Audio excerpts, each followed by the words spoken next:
내일부터 추석 연휴가 시작이 됩니다. 코로나 때문에 저희가 예전 같은 그런 모습의 추석을 보내긴 어렵겠지만, 그럼에도 불구하고 어떤 형태로든 가족들끼리 교류하시고 또 만남을 갖게 되실 거라고 생각합니다. 그래서 오늘은 우리 가정이 그리스도인의 가정이 되기 위해서 우리는 무엇을 해야 되는가, 예수님의 모습을 통해서, 요한복음의 말씀을 통해서 함께 생각해 보려고 합니다.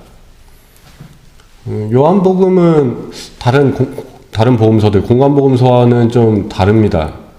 기본적으로 사상 자체가 좀 다르죠. 헬라 사상을 받아들였고, 다른 복음서들보다는 한참 후대에 쓰여졌기 때문에 어떤 예수님에 대한 어떤 신학적 사상도 좀 발전이 돼 있습니다. 그러다 보니까 요한복음은 예수님을 조금 신적인 분, 신으로 많이 그리죠. 공관복음서에서는 그래도 조금이라도 자기들과 가깝고 살을 맞대는 존재로 그려지지만, 요한복음은 좀 더 높은 곳에 계신 분으로 예수님을 그립니다. 그 이야기가 요한복음 1장부터 2장까지 예수님은 지혜이시다, 참된 지혜이시다 라는 이야기로 시작되는 거죠. 요한복음이 어느 정도 시간이 지나고 이런 신학적 체계가 잡히는 상태에서 기록된 것이기 때문에 예수님에 대해 신적 권위를 부여할 수 있다고 생각합니다. 그것을 부정할 생각도 없고 예수님이 신이 아니시다라는 이야기를 할 생각도 없습니다. 다만 공관복음서에서 우리가 볼 수 있었던 것, 예수님께서는 분명히 우리가 할 수 있는 일들을 먼저 행하셨고, 우리에게 삶의 모범을 보이시기 위해서 인간의 육신을 입으셨다라는 것도 저희가 잊으면 안 된다라고 생각합니다. 그래서 공관복음서에는 예수님께서 제자들에게 이런저런 일들을 행해라, 이적을 행해라, 뭐를 해라, 이런 얘기들 하시지만, 요한복음서에서는 그런 얘기들이 없죠. 그런 건 다 예수님만 하실 수 있는 것처럼 이야기를 하죠.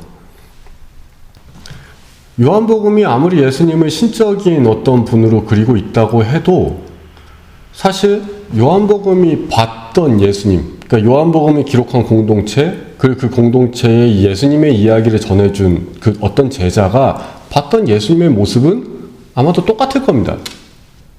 똑같은 예수님의 모습을 보면서 이 제자는 예수님은 정말 신이시구나 라는 생각을 많이 했던 거죠. 그래서 그것을 자신의 교회에 전달했고, 그것이 조금씩 체계화되고 조금 더 과장되어서 요한복음이라는 이 복음서가 기록이 된 거겠죠. 그렇다면 이들은 어떤 모습을 보면서, 예수님은 어떤 모습에서 예수님은 사람의 마음을 읽으신다라는 생각까지 하게 되었을까 하는 점입니다. 그 이야기가 요한복음 1장 47절부터 50절까지에 나타난 나다나엘과의 대화 속에서 나타납니다. 빌립의 친구였던 나다나엘이 어떤 사람인지 저희가 알 수는 없습니다만, 나다나엘은 우선 예수님에 대해서 그렇게 호의를 갖고 있던 사람은 아닙니다.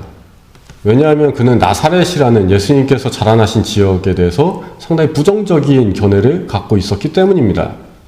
실제로 나사렛이라는 지역은 굉장히 반란이 많이 일어났던 동네이기도 하고, 그리고 굉장히 낙후된 지역입니다. 나다나엘이 어떤 면에서 예수님을 이렇게 안 좋게 얘기하는지, 나사렛을 안 좋게 얘기하는지는 알 수 없습니다만, 그 둘 중에 하나일 겁니다. 저렇게 낙후된 지역에서, 저런 시골에서 무슨 선지자가 나오냐, 이런 뜻일 수도 있고, 저렇게 반란군이 많이 일어나는 곳에서 무슨 선지자가 있냐라는 뜻일 수도 있습니다. 아무튼 나다나엘은 예수님에게 별로 호의를 갖지 않고 예수님 만났습니다만, 예수님께서는 그를 보시고 엄청나게 칭찬을 하시죠. 저 사람 참 이스라엘 사람이고 속에 간사한 게 없다.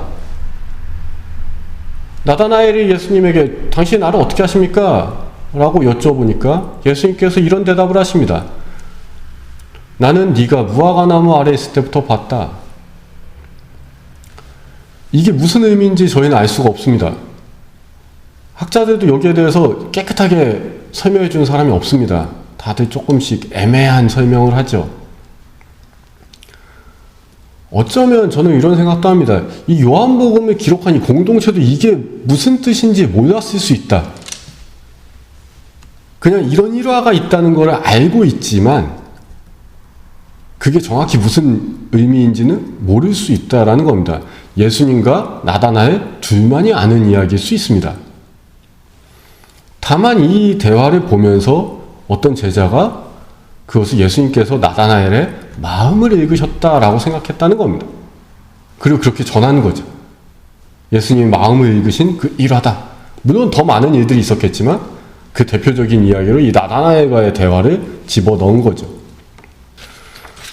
저는 예수님께서 사람의 육신을 입으신 예수님은 우리가 할 수 있는 것을 먼저 보여주셨다라고 생각하기 때문에 예수님께서 독심술을 쓰셨다라고 생각하지는 않습니다. 그럼 예수님께서 나다나엘에게 하신 것은 무엇이었을까? 예수님께서 하신 것은 나다나엘이 외형적으로 바깥으로 표출하는 그 모습을 보시고 그를 판단한 게 아니라 그의 생각, 그의 삶, 그 모든 것을 통해서 그를 이해하시고 받아들이려 애쓰셨다라는 겁니다. 예수님께서는 제자들에게 항상 그런 모습을 보이려고 애쓰셨다고 생각합니다. 사람을 겉으로만 판단하는 것이 아니라 그의 속을 이해하고 그의 마음을 받아들여주고 그를 품어주려고 노력하셨다라고 생각합니다. 우리도 이런 일을 할 수 있죠. 다른 사람을 이해하려고 노력하고 받아들이려고 노력하는 겁니다. 그게 예수님께서 우리에게 보여주셨던 모습이기 때문에 우리가 그렇게 살아갈 때 우린 그리스도인이 되는 거죠. 쉬운 일은 아닙니다. 어려운 일입니다만 그래도 할 수 있는 일이죠. 그런데 때로 이런 생각을 합니다. 완전히 남인 사람들, 완전히 타인인 사람들에게 막 그런 이해하려는 노력, 받아들이려는 노력, 사랑을 베푸려는 노력 할 수 있죠. 그런데 때때로 가족들에게 이걸 하는 게 더 어려울 때가 있다라는 겁니다. 남한테는 화 안 내고 내가 다 받아들여주고 이해하고 넘어갈 수 있는데 가족들한테는 그게 안 될 때가 너무 많다는 거죠.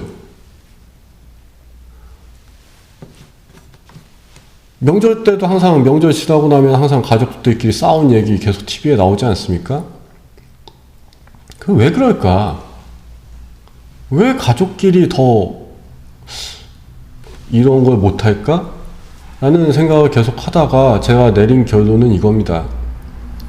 가족끼리는 이미 서로를 다 안다고 생각하고 이미 서로를 다 이해한다고 생각합니다. 워낙 오래 알고 지냈고 워낙 오래 붙어 있었으니까요. 다 알고 다 이해한다고 생각하기 때문에 더 알려고 노력하지 않고 더 이해하려고 애쓰지 않습니다. 가족이 어떤 행동을 했을 때 저래서 저런 행동 또 하는구나. 맨날 저러는구나. 지금 왜 저런 행동을 하는가에 대해서 생각하진 않고 왜 저런 행동으로 이어지게 됐을까? 알려고 노력하지 않고 그냥 내가 아는 선에서 판단해버리고 끝낼 때가 너무나 많다는 겁니다. 그런데 가족이라고 해서 어떻게 서로에 대해 다 알겠습니까? 제가 태어날 때부터 지금까지 계속 봐왔던 제 아이라 할지라도 그 아이가 지금 무슨 생각을 하는지 어떤 생각을 하면서 살아가고 있는지 제가 어떻게 다 알겠습니까? 모르는 게 더 많죠. 근데도 안다고 생각하기 때문에 알려고 하지도 않는 겁니다. 그래서 점점 더 마음에 골이 생기고 벽이 더 생기는 겁니다. 그래서 더 다툼이 생기고 오히려 바깥에서보다 가정에서 더 그리스도인답지 않은 모습을 보이게 되는 겁니다.